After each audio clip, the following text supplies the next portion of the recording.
Bonjour, je suis Yves de Diffray et vous écoutez Mentor Stratégie, le podcast des entrepreneurs qui veulent apprendre et éviter des erreurs.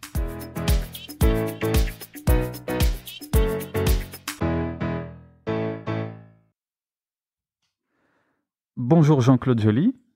Bonjour. Donc vous êtes président, si je ne m'abuse, de la société Armeton depuis 1986 ou dans ces eaux-là. Oui, s'agissant d'Armeton, qui est né dans la foulée de la première de ses filiales, la fille est née avant la mère, en 1982. D'accord. Peut-être que vous pouvez justement me décrire un peu plus votre parcours et votre activité ? Absolument. Alors s'il s'agit de mon parcours, on va parler de moi. Je suis né en 1943 dans le département voisin des Deux-Sèvres, d'une famille... Donc on est en Vendée ici. Tout à fait, d'un département voisin des Deux-Sèvres, nous sommes en Vendée, c'est ça. D'une famille très modeste, de petits ouvriers venus de la paysannerie ambiante. Et dans ces conditions d'origine, j'ai fait des études très normales, classiques, et ça s'est conclu par un diplôme d'ingénieur qui m'a conduit d'abord dans un domaine complètement éloigné, différent de celui qui m'occupe aujourd'hui encore. J'étais au commissariat à l'énergie atomique à La Hague à Cherbourg, au sortir de mes obligations militaires, et j'ai passé là-bas quasiment 6 ans en tant que physicien chimiste. C'était les premiers pas de ce développement de la production de plutonium. Ouais. Je suis parti... Donc c'était dans les années 70, début 70. Je suis arrivé là-bas en 1965 et j'en suis parti en 1970. Je suis arrivé dans un laboratoire de recherche de Saint-Gobain, très discret, dans la Beauce, à Pithiviers, où on cherchait à développer, c'est un laboratoire de recherche, où on essayait de mettre au point des systèmes de détection nucléaire. J'ai passé là-bas à nouveau 5 à 6 ans, une époque remarquable dont je garde, comme la première d'ailleurs, un souvenir fort. Et puis, je dois dire maintenant déjà, en parallèle à tout cela, que des raisons médicales. À 11-12 ans, j'ai eu une sérieuse attaque de poliomyélite et j'étais tout tordu des pieds, d'une main, enfin bon. Et à cette époque-là, les moyens, la connaissance, l'isolement dont je parlais tout à l'heure, mes origines, ont fait que, avec bon sens, et puis c'est la suite qui donne raison au praticien qui m'a guidé vers la pratique sportive, alors que dans un état délabré, j'étais plutôt honteux de moi et je me planquais au cours de gym ou choses du genre.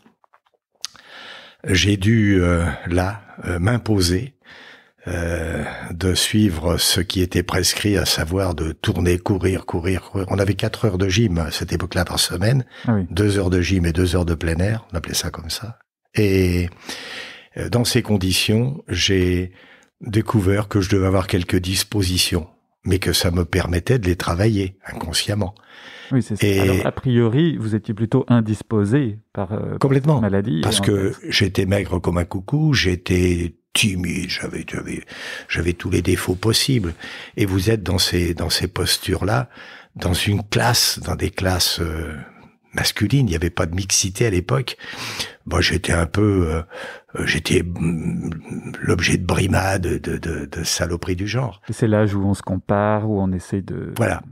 Or, ça a été un incroyable, et je dois le dire parce que ça doit servir toutes ces années qui ont suivi. En effet, je me suis trouvé à l'occasion on s'est mis à noter la gymnastique comme le dessin ou la musique, ce qui ne se faisait pas auparavant. Et pour ce faire, on a organisé, le prof de gym a organisé une épreuve que j'ai gagnée haut la main. haut la main. Pourquoi? Parce que j'avais des semaines, des mois, peut-être pas des mois, mais des semaines d'un entraînement tout seul, pendant que les autres faisaient des choses plaisantes en gym. Moi, je tournicotais autour du plateau et Travailler. Voilà. Et donc ça vous change un petit bonhomme comme j'étais, hein. Parce que du coup, ceux-là même, l'effort en gym, dont on dit quelquefois à tort qu'ils sont les cancres, c'était le cas pourtant là-bas. Il est apparu une forme, sinon de respect, ça a calmé le jeu des brimades dont je parlais. Et puis je suis devenu progressivement un athlète. Je fais un grand bond en avant. J'ai été champion de France militaire de cross et je suis entraîneur fédéral. Enfin, j'ai été jusqu'à arriver en Vendée en 1982. J'ai été entraîneur fédéral d'athlétisme. C'est dire que de ce petit point de détail, il y a quelque chose qui forge. Oui, d'une faiblesse, on peut faire une force. Qui forge la bête et qui constitue physiquement des moyens. Il m'aide. Aujourd'hui, je tiens debout. Je viens de terminer sur le podium, mais j'espérais mieux. Quand on dit sur podium, c'est qu'on n'est pas à la première place. Oui. Et j'espérais mieux un challenge inter chef d'entreprise Business Angels d'un groupe auquel j'appartiens, interdépartemental. Il y avait 14 équipes qui s'affrontaient et je me suis fait battre sur le fil sur allez, je donne le détail. Oui. Sur près de 260 kilomètres en 14 jours. Je me fais battre de 900 mètres, quoi. Ah oui. C'est quand vous imaginez le caractère qu'il peut y avoir derrière tout cela, je parle de moi, oui. Je suis assez furieux. Détail. Il y aura une revanche. Revenons à mon parcours. Je suis donc à Pithiviers, chez Quartz et Silice.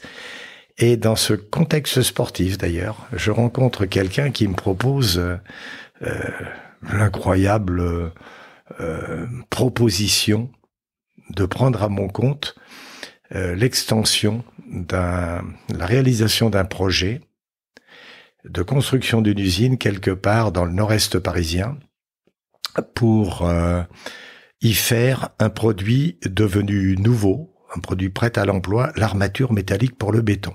Okay. On est à 100 lieues de ce qui m'occupe.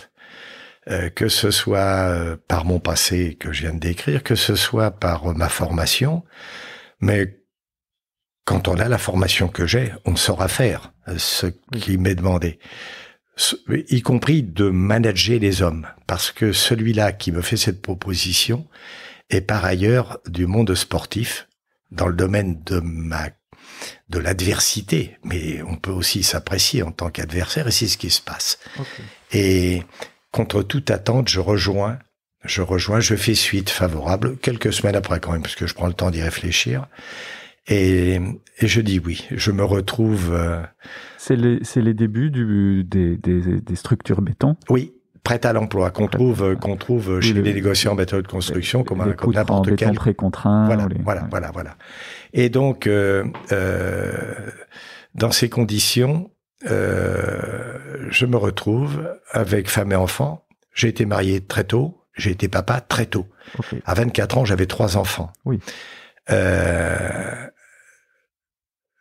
Je me retrouve donc dans une petite bourgade, quelque part entre Compiègne et Soissons, où on a trouvé un terrain et un projet, le financement de ce projet de construction d'un bâtiment industriel. Le deal est bien posé par un patron clair et très cartésien qui m'a appris beaucoup de choses.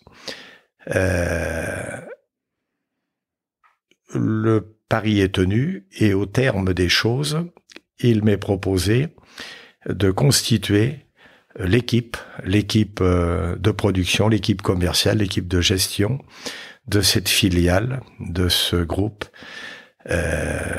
Je dis groupe parce qu'il y avait déjà 3 unités. Il y en a eu 7 ou 8. Oui. Et je passe là-bas. Je découvre un métier que je ne connaissais pas.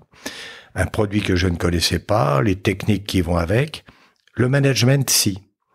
Parce que qu'on pilote, je suis déjà entraîneur d'athlétisme, et Pithiviers, où j'ai créé un club, 250 athlètes, dans la Beauce, un désert.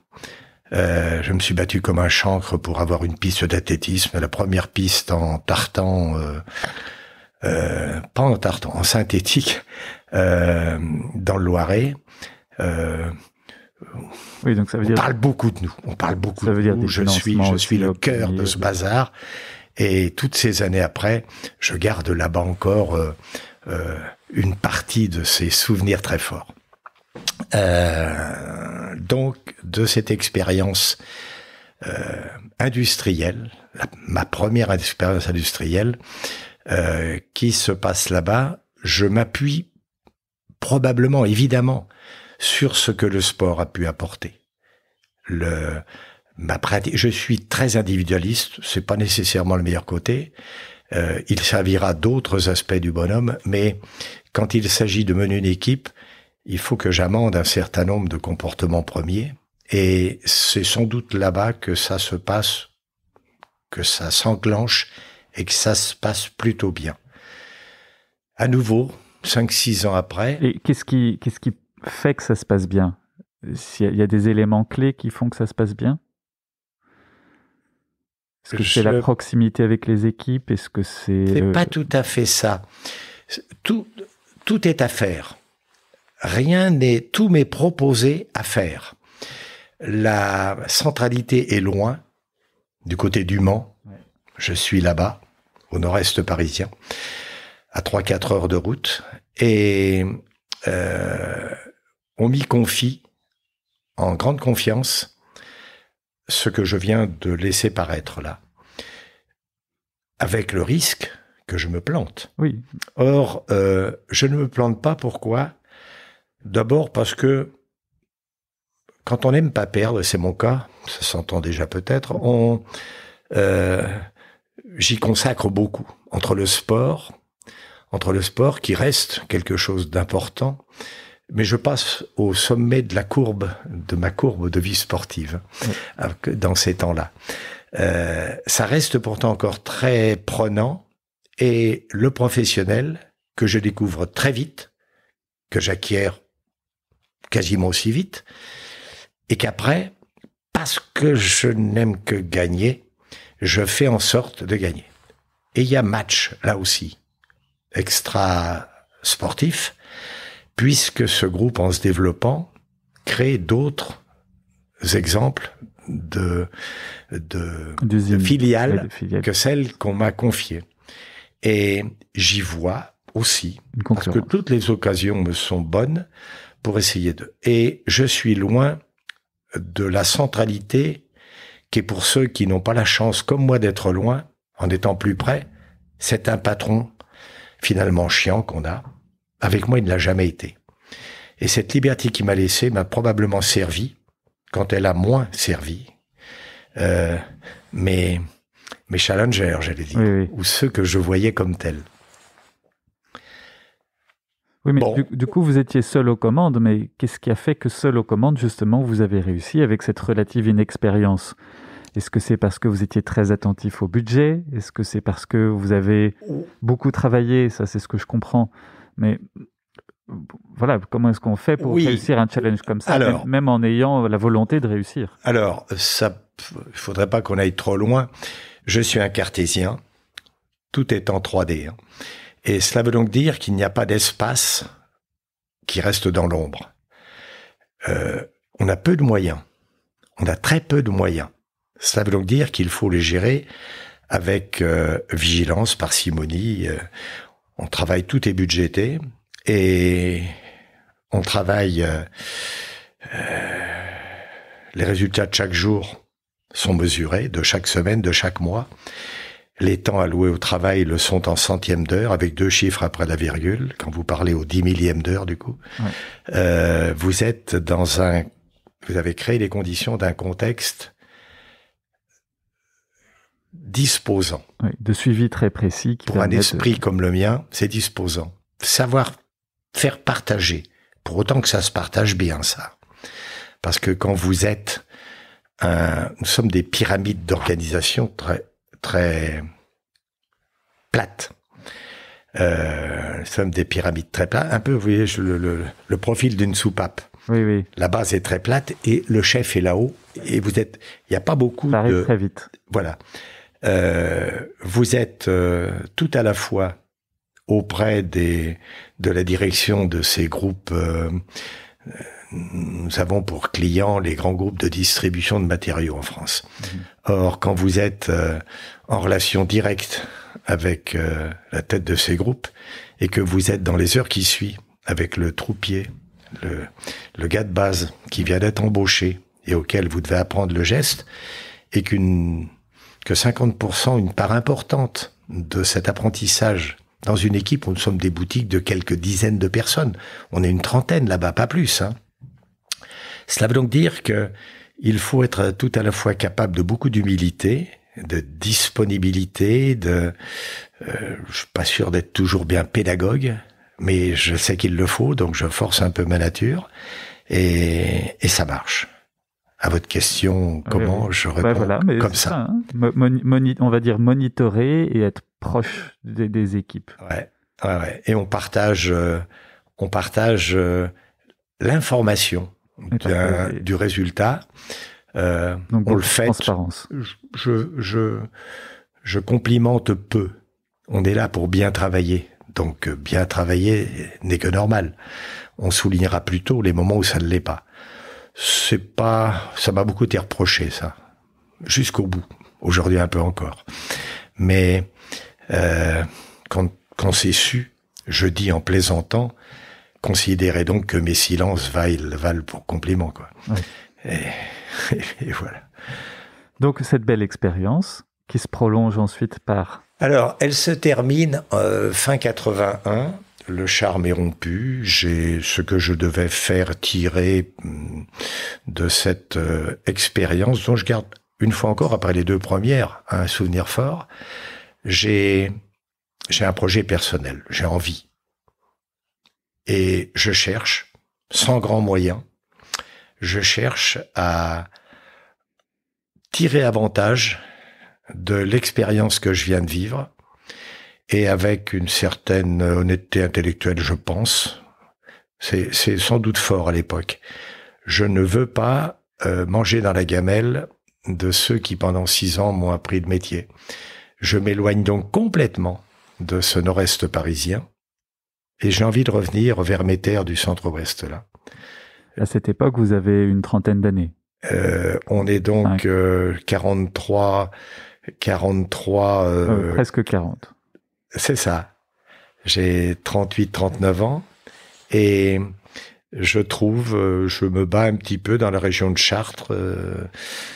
Il y a là-bas une disponibilité possible, mais qui finalement n'aboutit pas, de disposer d'un bâtiment et des moyens de faire sur un modèle quelque peu évolué. C'est le meilleur mot que je trouve par rapport à celui que j'ai vécu pendant ces 6 années d'expérience armaturière. Je me retrouve le 16 avril 1982 à Venanceau, petit bled de Vendée, tout près de La Roche-sur-Yon, que je ne connaissais pas. Mais pendant quelques mois, chaque semaine, je me suis organisé sans trahir la confiance du groupe pour lequel je suis là-bas encore, à Attichy. Je viens sur des jours de congé dans une organisation très rythmée. Mon premier rendez-vous vient me chercher à la gare, mon dernier rendez-vous m'y ramène, et je m'organise pour tout préparer de ce qui sera le 16 avril, le début de Harmeton. Oui. Et donc vous créez Harmeton ou c'est une reprise? Pas du tout. C'est une création. Il y a ici un bâtiment qui pourrit sur pied, une friche industrielle. Elle est à la dimension de l'objectif. Elle est à la dimension y compris financière. Ça vaut pas un rond. Et je n'ai même pas le le minimum qu'il faut, je le négocie à la commune dans des conditions qui sont également des souvenirs forts. Et on est parti, on fait la commune fait une opération blanche en achetant ce bâtiment qui résulte d'une faillite, en l'achetant pour nous. Et dans une rétrocession bien organisée sur une 12aine d'années, l'opération se fait. Je suis donc paré de ce côté-là. On équipe avec du matériel d'occasion, avec tout un tas. Je me bats comme un chancre. Mm-hmm. Je suis un et tout seul. Hein. Okay. Il me faut nettoyer ce foutoir. Il me faut désherber, défricher l'entour. Enfin, tout est parfait. Donc vous y passez vos week-ends. Ma famille est restée là-bas. Oui, ah oui. Et j'y remonte toutes les fins de semaine. Okay. Je dors 4-5 heures par nuit. Je suis tout à la fois celui qui, avec les fournisseurs, installe le matériel, commence les premières heures de production. Je dors dans un couloir. Je ne veux pas que le voisin le voie parce que c'est pas tout à fait. Je veux donner une autre image de moi. Oui, déjà. Je comprends. Mais c'est pourtant comme ça que ça se passe. Et donc c'est une usine. Vous créez une usine complètement. Société Armince. C'est la société Armince. J'ai dit que la filiale, la fille était née avant la mère. Armeton est la marque des produits. D'accord. J'ai créé une gamme de produits armature.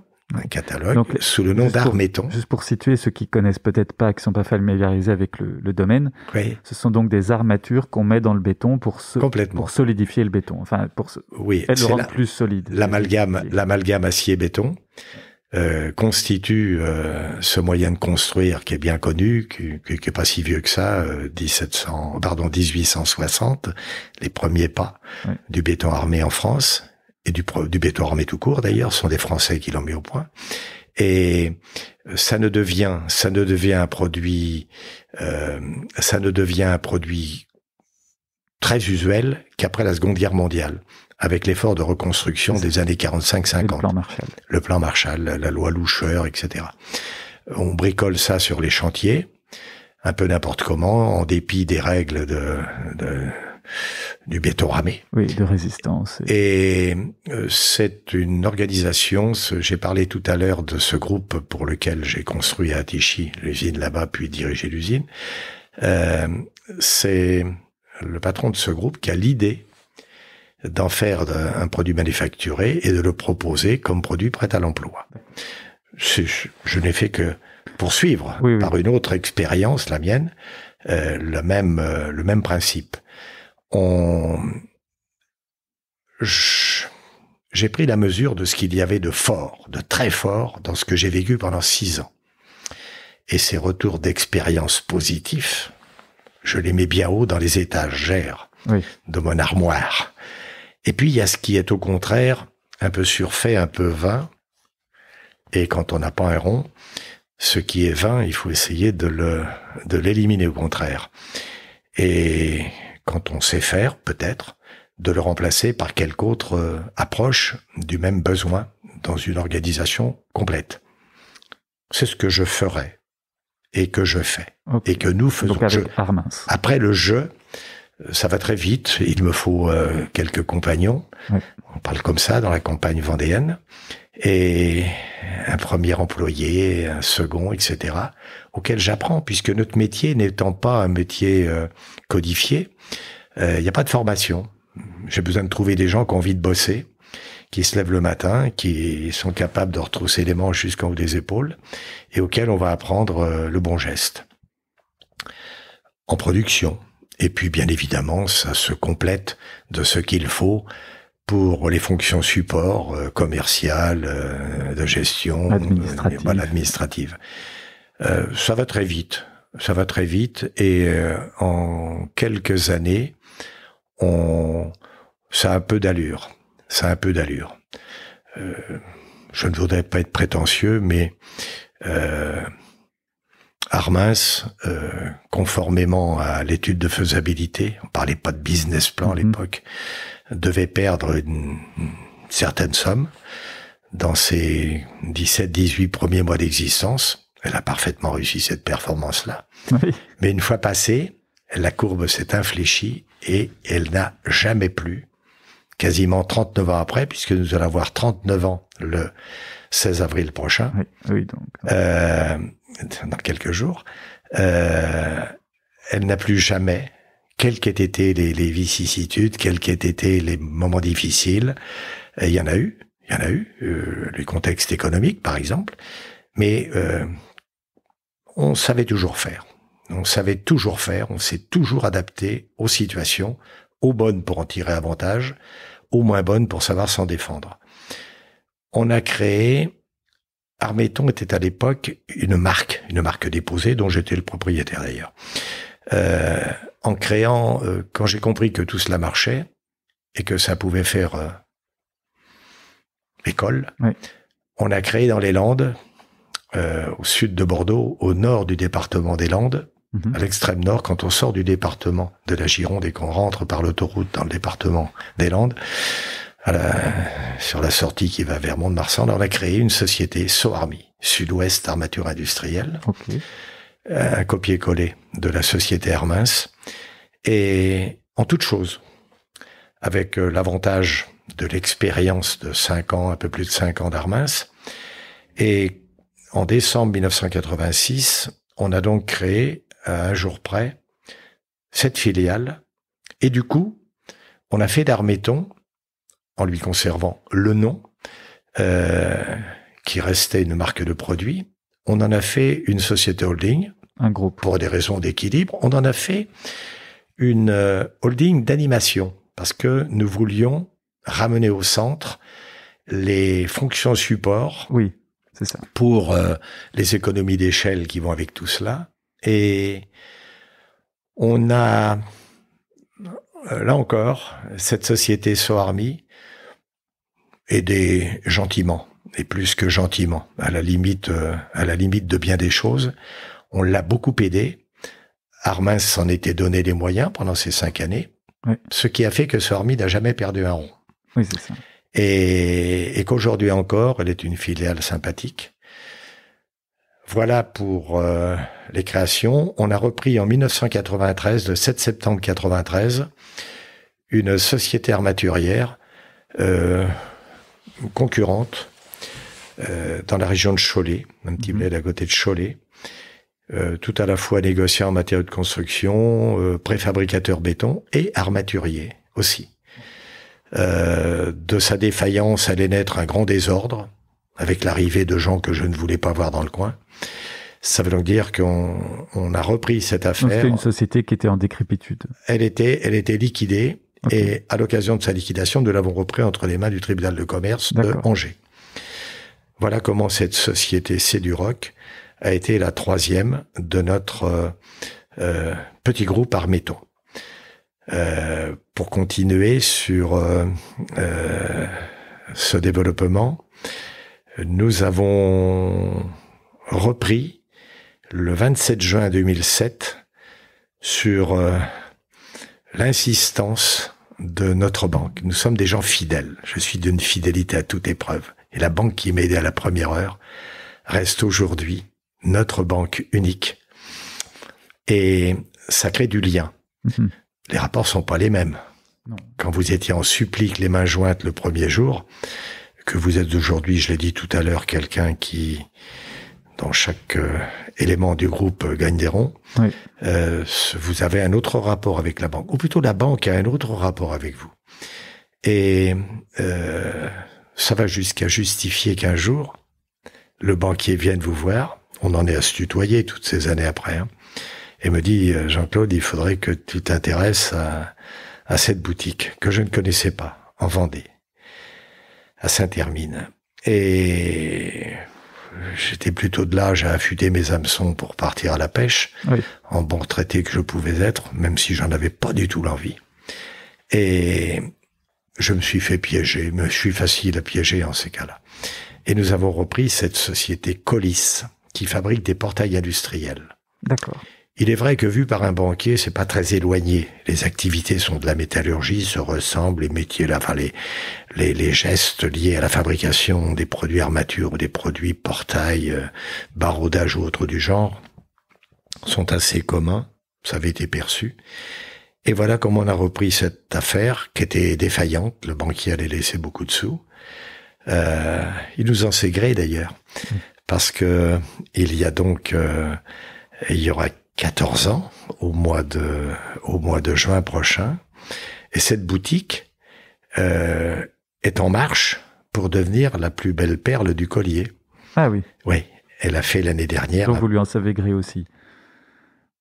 On a mouillé notre liquette. Hein. Oui, okay. On a mouillé notre liquette, hein, parce qu'il y avait pas beaucoup d'erreurs qui n'avaient pas été faites là-dedans. Hein. Alors, beaucoup de moyens étaient réunis, surfaits pour certains. C'était très hétérogène. Il y avait rien d'industriel là-dedans, mais tous les moyens, le potentiel était là. On a découvert un produit, un marché, des gens, pas que dans la facilité, hein, mais on s'est battu. Ça a été l'occasion d'adjoindre à l'équipe. Je n'ai pas parlé de ma famille. J'ai dit que j'avais 3 enfants. Et puis, d'un second mariage, j'ai eu 2 autres enfants. Des jumeaux, un garçon et une fille, 5 enfants. Les 3 premiers auraient pu être les parents, s'ils avaient eu mon âge, quand j'étais papa, ils auraient pu être les parents des 2 jumeaux. Bon, ces enfants ont fait des études sérieuses. L'un d'eux a été marié par Hervé, d'ailleurs, que nous connaissons, vous et moi. Et aujourd'hui, le garçon des jumeaux, parce qu'il y a un garçon et une fille, prend la main depuis 7 ans. Les apprentissages sont longs chez nous. Il prend la main sur ce groupe. Je détaille doucement. Et vous l'avez peut-être croisé tout à l'heure, je ne sais pas. Je vous le présenterai avant de partir. Il est aux manettes. Il est arrivé sur ces entrefaits de la reprise de Colis. Il terminait ses études, il avait fait l'ESCA à Angers, et il voulait à tout prix intégrer le groupe, sans aller faire d'erreurs ailleurs. Ce qu'a fait sa sœur, qui a le même cursus que lui. Et c'est par Colis, ce bâton merdeux, passez-moi le mot, qu'il a expérimenté l'entreprise industrielle, qu'il connaissait parce qu'il était venu bosser toutes les vacances, son argent de poche, il le faisait chez nous. Mais là-bas, en tant que quasi-patron d'exploitation, c'était une autre dimension. Oui. C'était gros? Il y avait combien de personnes? Une trentaine, là aussi. C'est quoi? C'est 2,5 millions de chiffre d'affaires, 3 000. On est en route pour en faire 4, mais quand on l'a repris, c'était un petit 2 millions de chiffre d'affaires. Et voilà. Mais ce qui était notable, c'est que rien n'était en place pour équilibrer quoi que ce soit d'une exploitation. Impossible de gagner des ronds en l'état de ce que c'était. Ah oui. Il fallait un chamboulement profond. C'est presque plus difficile que de créer. Hein. Quand vous créez, vous échafaudez depuis les fondations d'une manière équilibrée. Oui. Quand vous partez d'un truc qui est de guingois...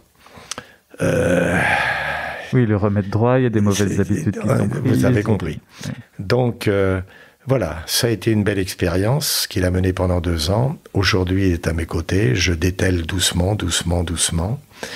Et il embarque dans tous les espaces que je libère. Aujourd'hui, on était dans cette même salle hier à présenter à l'équipe dirigeante les résultats comptables de l'exercice dernier, au 31 décembre 2020.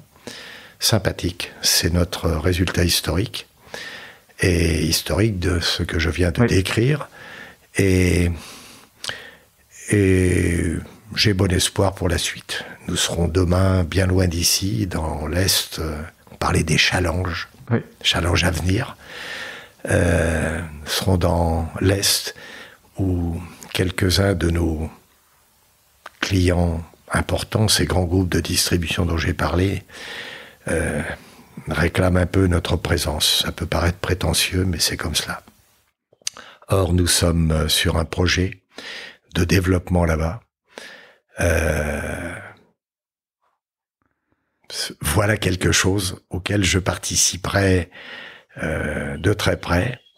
Le Joly qui prend les manettes, là, le Alexandre Joly dont je viens de vous parler, qui a un caractère de créateur et qui ne peut pas l'être puisque ça a été fait par son père avant lui, sera donc avec l'équipe qu'il a, une sympathique, une solide équipe. Sa sœur l'a rejoint il y a 2 ans, sa sœur jumelle, hein, et elle est en charge des systèmes d'information. Nous sommes dans un groupe qui est piloté du centre par Armeton, dont je vous ai dit que c'était une holding animatrice, et les 5 sociétés, nous avons également une petite activité aux Antilles, qui n'a rien à voir avec les métiers de l'industrie. Qui fait quoi? De l'hôtellerie. Ah oui. Dans le cas de la Défisque, mais là aussi, on a développé des choses, et aujourd'hui, c'est presque comparable en valeur, si vous voulez, à une de ses filiales, peut-être un petit peu. Finalement. Donc, c'est un autre métier, c'est pépère, c'est tranquille, mais c'est également de l'attention, du soin. C'est sûr. Et comme on n'aime pas perdre, je l'ai dit tout à l'heure, et je parle plus à la première personne, là. Oui. Je dis on parce que ça ressemble au reste de la famille, hein, et de ceux qui sont aux manettes. Donc, je vous coupe un tout petit peu. Travailler en famille, c'est difficile? Oui. Oui. Oui.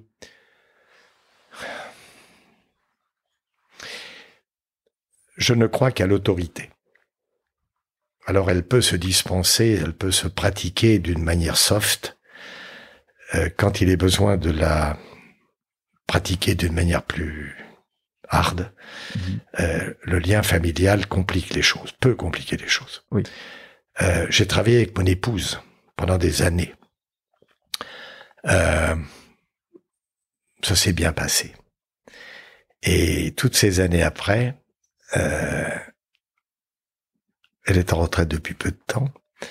Je ne sais pas si je le serai un jour. Peu importe.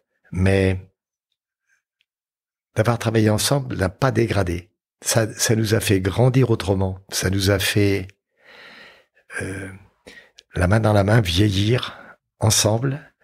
Il y avait la place pour l'amour, il y avait la place pour la parenté que nous assurions à nos 2 enfants, les jumeaux dont je parlais. Et aujourd'hui, sans excès, on aime bien se retourner quand même un petit peu sur ce qu'on a fait.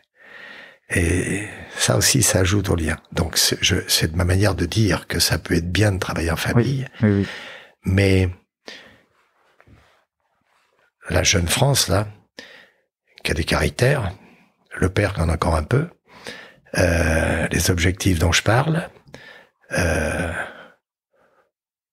on est très synchrone pour autant. C'est ce qui règle le truc. Oui, ça va. Mais quand il y a quelque part un défaut à ce synchronisme dont je parle, je sais pas si le mot s'emploie,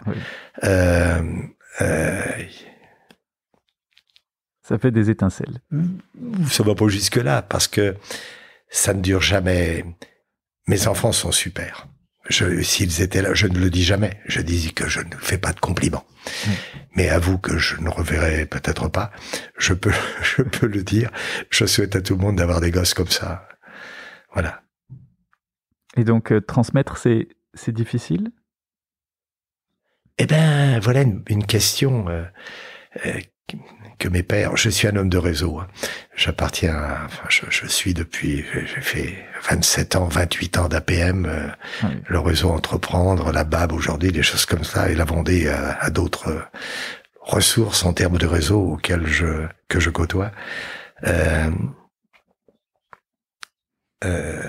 C'est difficile, oui. Oui, parce que on a, surtout quand ce que l'on va transmettre, c'est quelque chose qu'on a créé. Si vous transmettez quelque chose qui vous a été transmis à vous-même, vous êtes un élément, un maillon d'une chaîne. Oui. Quand vous avez créé, il y a une notion de parenté, de forte, là, c'est votre bébé que vous allez refiler. Or, l'échec est interdit. Déjà, si ça fait partie de votre caractère, mais pour plein d'autres raisons. Et oui, c'est difficile. Il y avait eu une première approche à cette transmission avec un grand Joly, un grand frère de la première génération. Ça n'a finalement pas abouti. Ça aurait pu, mais je pense que ça sera... on fera des choses mieux, différentes, avec l'équipe d'aujourd'hui, avec les jolis d'aujourd'hui, Alexandre et Géraldine, sa sœur jumelle. Géraldine qui n'est pas au pilotage, mais qui est très très proche et qui compte beaucoup pour son frère. C'est des jumeaux.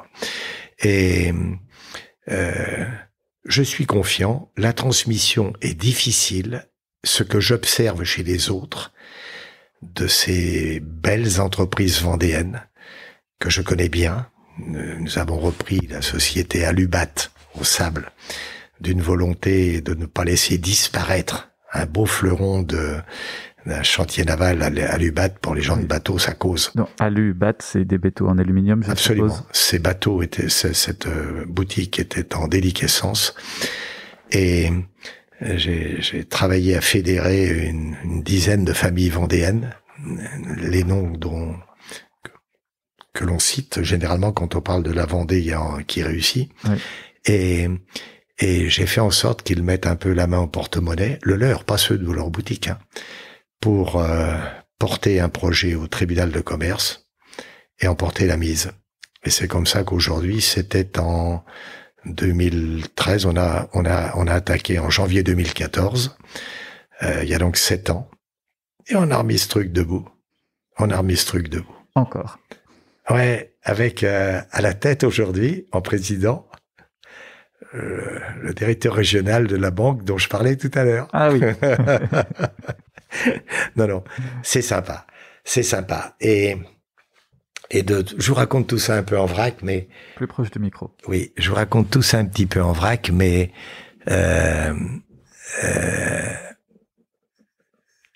c'est ça. Quand vous m'avez proposé de vous raconter ce que je viens de vous dire, oui. Je n'imaginais pas de ne pas laisser paraître ce qui doit transparaître au travers de ce que je raconte.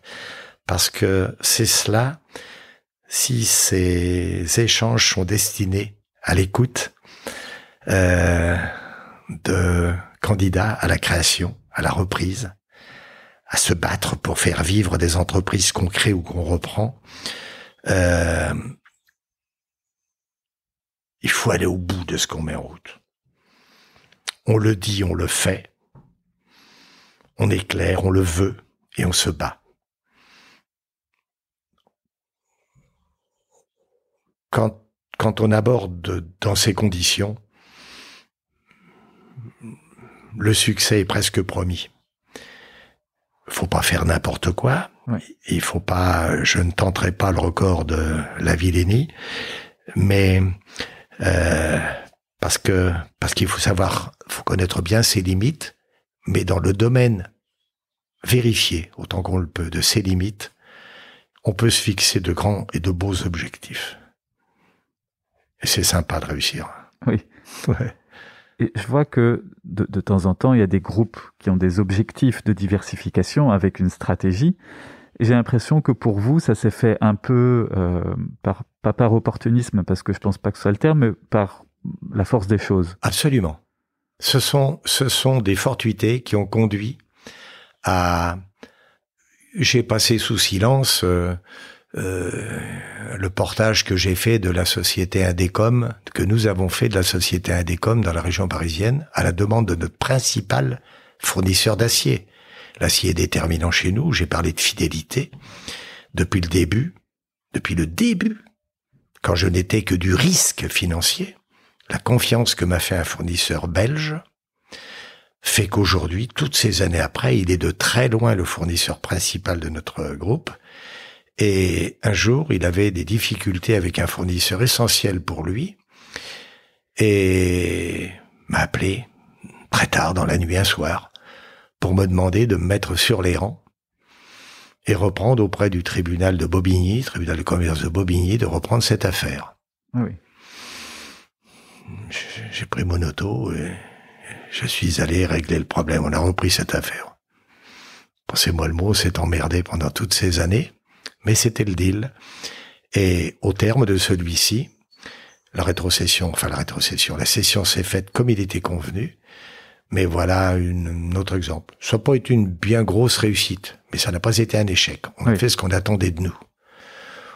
On a eu comme ça d'autres petites expériences. Par exemple, il y a une expérience qui est peut-être en cours ou qui est peut-être simplement une opportunité économique, mais qu'on voit quand on passe devant votre navire amiral, entre guillemets, avec ces grands panneaux solaires robotisés qui suivent la course du soleil. Oui. Alors là, c'est intéressant ce que vous dites. Vous parlez des trackers. Nous en avons 3 ici. Il doit y en avoir 3 dans les Landes et 2 à Saint-Hermine. Je pense que je suis dans le bon ordre, peu importe. Ça, c'est une entreprise personnelle à Alexandre Joly. D'accord. Et il a monté ses systèmes de production d'électricité et il est le fournisseur d'une partie des besoins des sociétés du groupe. D'accord. C'est sa manière d'entreprendre. Oui. Il a d'autres créations à son actif. Celle-ci est à lui. Mais ça trouve bien sa place. Ça trouve bien sa place dans le genre que nous sommes. Alors on dit souvent que les choses ressemblent à leur créateur, mais c'est pas complètement faux en l'occurrence. Le projet dont je vous parle, où nous serons demain là-haut, oui. Il y a 7500 mètres carrés de bâtiments à recouvrir. Ils seront couverts de panneaux solaires. Oui. Voilà. Ils trouveront leur place dans le montage d'Alexandre Joly. Ou pas. Oui. Ou pas. Mais non, il est très entreprenant. Il est, pour certaines de ses entreprises, en partenariat avec sa sœur. Dans bien d'autres, non, tout seul. Il est lui aussi, avec les défauts de son père, un peu individualiste. Voilà. On est parti de votre question sur la passation des choses. Ça se passe bien. Je suis surpris que ça se passe aussi bien. Je doutais de moi, personnellement. Oui. J'allais en souffrir, en crever peut-être. Et pas du tout. Oui, parce que vous avez 78 ans bientôt, ouais. Et vous travaillez encore. Vous disiez la retraite peut-être. Ah oui, non, je bosse encore 10-15 heures à la maison, 20-25 heures ici, chaque semaine. Et il est hors de question, je n'imagine pas si, je sais pas si Dieu me prêtera vie tout cela, mais aussi longtemps que je serai valide. J'ai couru 48 km 500 samedi dernier pour les besoins de ce challenge dont je vous parlais. C'est un peu fou. Oui. Ça n'allait pas bien vite, mais peu importe, pourtant je les ai faits. Et aussi longtemps que je serai capable, avec la tête, avec le muscle, de faire des choses, j'essaierai d'utiliser l'un et l'autre à se faire. Mais donc, est-ce que le doute venait de votre compétence à former pour transmettre ou de votre non-envie de lâcher ? Ouf. Je ne suis pas très pédagogue. Pour autant, je sais que l'exemple, pour qui c'est à mes côtés fonctionné, et ça allait fonctionner à mes côtés, d'une première expérience pas abouti et de l'expérience Alexandre qui est en train de se conclure favorablement, c'était par un cheminement commun, épaule contre épaule. À défaut d'être dans une volonté un mode pédagogique organisé de communication, de transmission d'un savoir, il y avait l'étalage, la démonstration. Et c'est de là que l'observation donc allait faire que celui qui reprendrait le manche, je n'imagine pas d'hydre à deux têtes, ça fonctionne pas. Il faut le savoir aussi, ça. C'est une conviction très très forte. Que celui qui reprendrait les manettes tirerait de ses observations, de ses expériences, avantage. C'est ce que fait Alexandre. Non, je doutais pas trop de moi. Peut-être de celui qui allait reprendre. Est-ce est-ce qu'il allait accepter de se crever la peau, de se défoncer comme à certains moments j'avais dû le faire. Quand je me suis posé, il n'y a pas très très longtemps, et quelques années seulement, la question de cette manière-là, elle était entière, la question complète posée. Et puis je me suis rendu compte que finalement, de recevoir quelque chose qui était bien en équilibre, allait éviter d'avoir à repasser par ces temps difficiles. Ça veut pas dire qu'il ne se donnera pas, et d'ores et déjà, ce que j'évoque pour la 2e ou 3e fois de notre entretien, sur ce projet très ambitieux là-bas, il va s'exposer.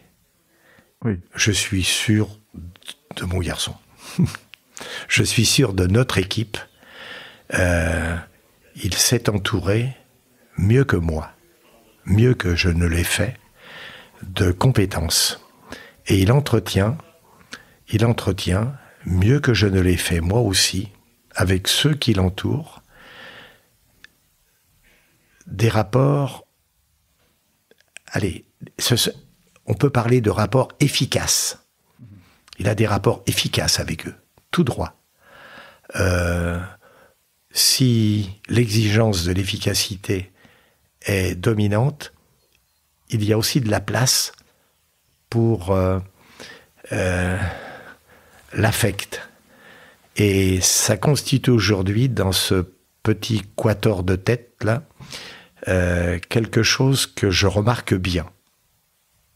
Je le remarque d'autant mieux que ça n'était pas tout à fait mon fort. Et c'est quelque chose qu'il faut soigner. Si je devais revivre, ça serait pas naturel, puisque naturellement je ne l'ai pas fait. Oui. Mais je m'y forcerais, et ça me serait facile finalement, parce que il y a des retours à tout cela qui sont bien agréables, qui sont bien agréables. Alors, également, tout à l'heure, vous aviez parlé de un de vos premiers patrons qui était très cartésien, mais qui vous a appris beaucoup. Oui. Vous avez dit aussi que vous étiez dans des réseaux très structurants avec d'autres entrepreneurs. Est-ce que c'est important d'apprendre des autres ? Comment est-ce qu'on fait pour bien apprendre des autres aussi ?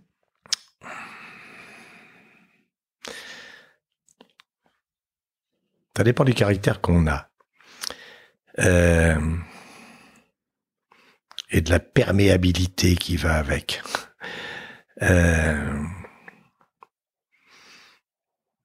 Il m'a fallu du temps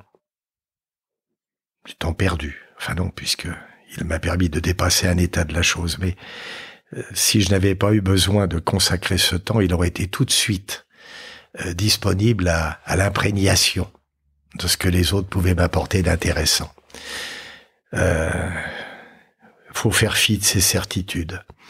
Il faut faire preuve d'humilité. Il faut être à l'écoute. Et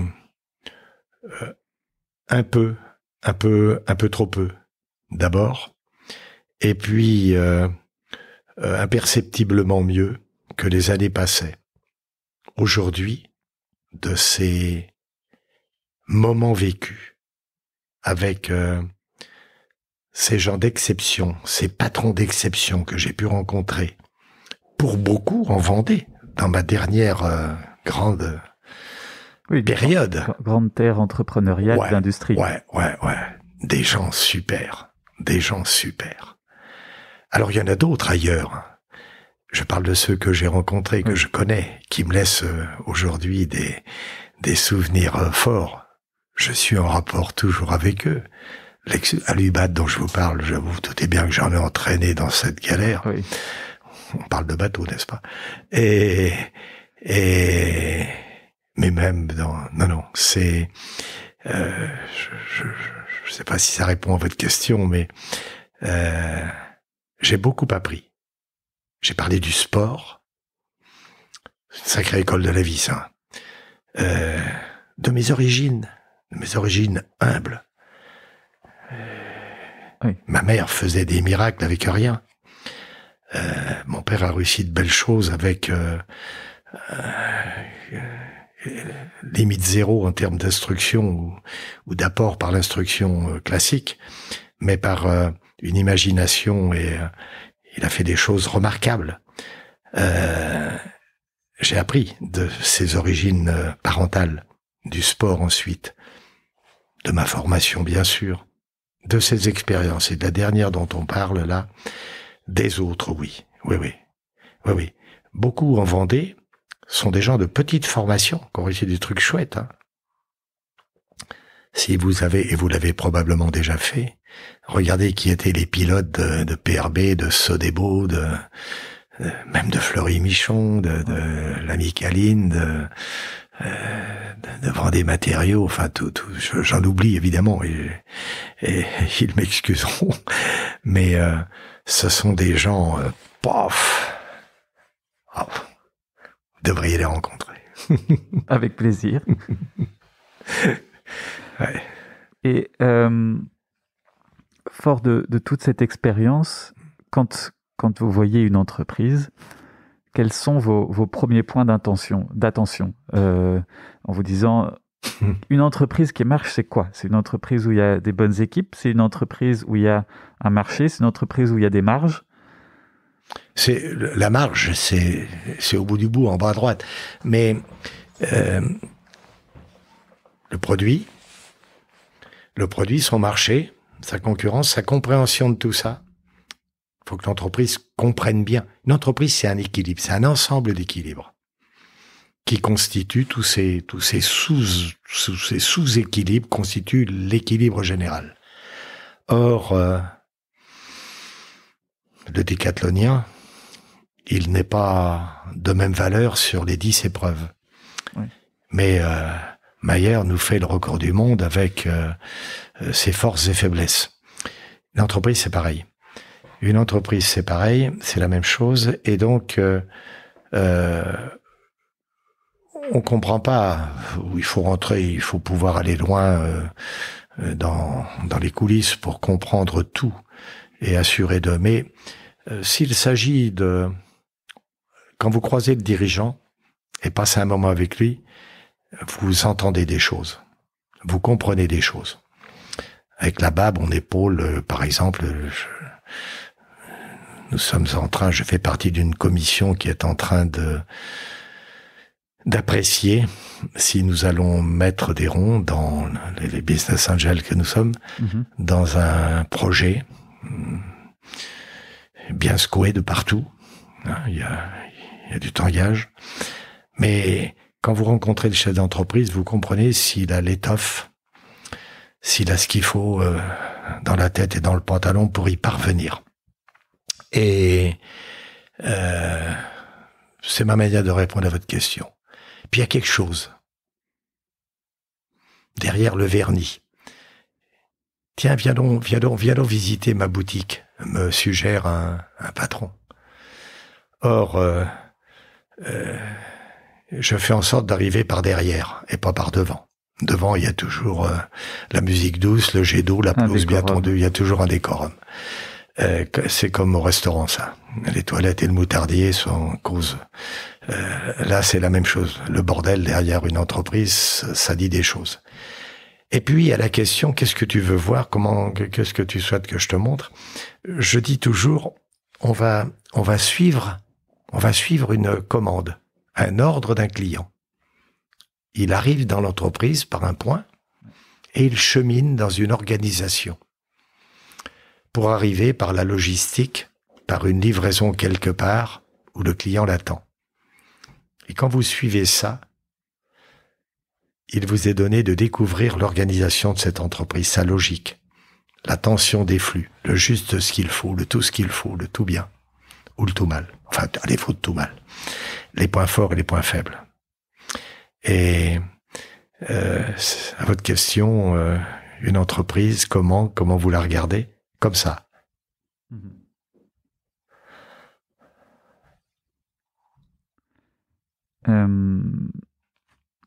Donc vous avez de nouveaux défis. notamment ce projet dont on a parlé plusieurs fois. D'autres défis. Je voudrais que ce soit pas le mien. Oui. Je voudrais que ce soit celui de ceux qui suivent. Par contre, je fais en sorte, je fais en sorte qu'ils ont encore besoin de moi. Je le dis. Et je n'ai jamais rien coûté à cette entreprise, financièrement, si peu. Et aujourd'hui, rien. Que ce serait dommage pour eux de ne pas en profiter. C'est sûr. Oui, vous vouliez dire. Et donc, vous créez de nouveaux défis, alors? Oui, ils deviendront plus personnels que le temps passera. Je dois aussi ça à mon épouse. Que les créateurs, les repreneurs d'entreprises le sachent bien. Il faut pas négliger la famille, il faut pas négliger l'épouse, la conjugalité. C'est le pendant, c'est pas un pendant, c'est le pendant indispensable. J'ai parlé d'équilibre tout à l'heure. Oui. Et il est un élément d'équilibre. J'ai pas toujours été bien soucieux de cela. Avec l'âge, ça vient. Il y en a qui appellent ça la sagesse. On peut devenir un peu drogué de travail? Oui. J'étais complètement drogué de travail. Ouais. Je me laisse assez facilement droguer, ou que j'en ai encore. L'histoire du challenge dont je vous parle. 48 bornes et demie dans une journée, vous vous rendez compte? De ma vie. J'ai été marathonien. J'ai fait championnat de France de marathon en 62. J'ai jamais fait 48 bornes et demie dans une journée. Jamais. Oui, c'est délirant. Vous voyez bien qu'on peut se droguer de quelque chose. Oui.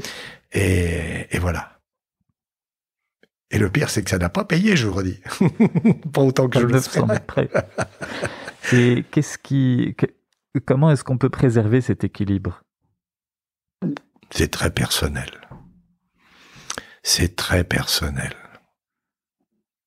C'est facile de faire des conneries, là. Oui. C'est facile de faire des conneries. Alors, il faut peut-être beaucoup dialoguer, beaucoup... On est dans la rupture souvent. Enfin, pas dans la rupture. On n'est pas sur la même planète. L'épouse est souvent dans ce que la maman, s'il y a des enfants, si elle a son propre job, elle est dans son espace. Vous êtes dans le vôtre. Communiquez là-dessus, sans imposer que le peu de temps que vous avez à passer ensemble soit encore consacré à cela. Ça ajoute à la complexité. Il faut faire en sorte que ça se comprenne sans bouffer, sans être chronophage. Sans bouffer le temps, et les enfants. On parle de l'épouse, mais les gosses. Oui. Les enfants aussi.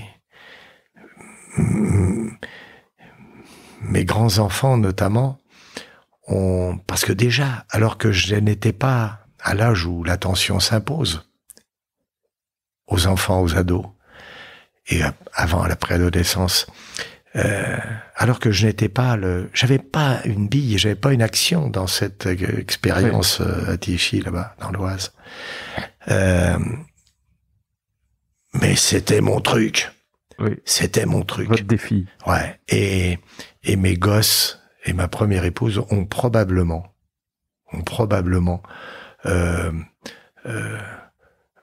manqué, subi, était un peu victime de cela. Faut faire très attention à ça. Et puis, puisque j'ai 2 vies, 2 épouses, 2 tranches d'enfants, est-ce que j'ai fait beaucoup mieux dans la deuxième alors que j'étais conscient? Même en conscience, on n'est pas tout à fait sûr. Je pense que si, parce qu'ils en avaient envie, les 2 jeunes là. Envie de quoi? Alexandre, il avait envie de poursuivre ce que ses parents avaient fait. Il était très fier de ça, parce que il est toujours très très fier. Il tuerait pour défendre face à l'ennemi perfide ce que ses parents ont fait. C'est fou. Oui, c'est un beau message vis-à-vis de vous. Ouais. Et vous, quelle est votre plus grande fierté?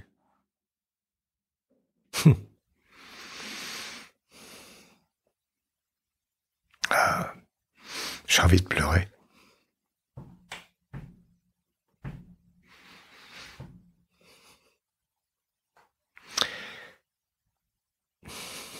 Mes parents.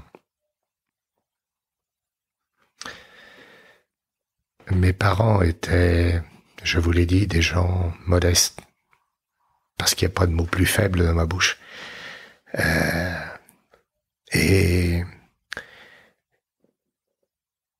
mes parents ont été actionnaires dès le premier jour. J'ai voulu qu'ils soient actionnaires de cette société que j'avais créée. Ils mettaient leurs beaux habits pour venir à l'Assemblée générale. Et ma mère, qui était une maman dure, hein, qui nous a élevés à la dure, mes 3 sœurs et moi, était très fière. Mon père aussi, chacun à leur manière. Ils comprenaient pas nécessairement ce qui se disait dans cette assemblée générale, dans ces rapports analytiques ou autres, mais peu importe. C'est leur garçon qui avait fait quelque chose de bien. Et ma maman est décédée à 96 ans, il y a 3 ans. Et jusqu'au bout, elle n'aurait pas imaginé que je pouvais faire des choix autrement que bien, autrement que gagnant. Alors quand vous me demandez, en réponse à votre question, c'est à eux que je pense.